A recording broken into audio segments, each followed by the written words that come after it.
Chaffetz joins us. Nice to see you, sir. Thanks, Greta. And I should point out to the viewers that 14 months ago you were here and you told us essentially that this problem was going on. So here we are 14 months later. Now what?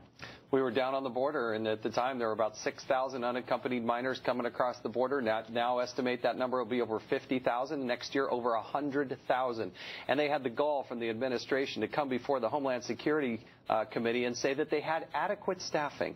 They obviously don't have adequate staffing when we're only able to secure less than 10% of the border, and tens of thousands of minors unaccompanied are flowing across the border. All right. So what happens? I mean, at some point, I mean, it gets. I mean, I assume that at some point it gets more catastrophic than it already is. Well, what's happening is these kids will come with a note in their pocket, and they'll say that this is the relative or the person they want to go to. They claim asylum, which is being highly abused. In fact, we have an internal document from Homeland Security that estimates upwards of 70% of the people that come here are doing it fraudulently in their claims of asylum. But then when they claim asylum, they get this hearing, and when they get a hearing, it could be years from now. In Phoenix, if you claim asylum, you're not going to get a court date until after 2020. So what should President Obama be doing or not doing? We have got to lock down that border. But I talked to one of the Border Patrol agents. In fact, he's the head of one of the unions, and he's going to testify before our Judiciary Committee tomorrow, where we're having another hearing on this.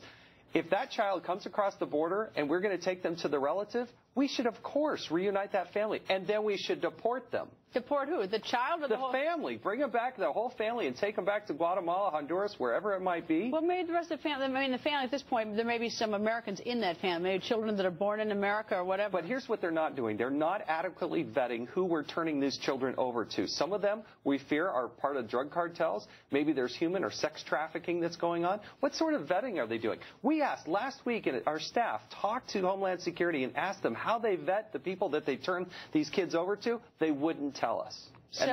So what's going to, I mean, these children, I mean, they're children.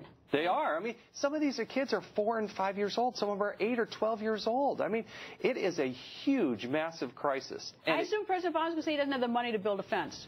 Well, they're asking for a lot more resources now, but I was on this show 14 months ago saying this is a problem now, and they didn't do anything about it. They exacerbated the situation by enticing people here, telling them they wouldn't be deported, and that's in part why they're flowing north, because they think they're going to get their golden ticket to stay in the United States of America. Congressman, thank you, sir. Thank you.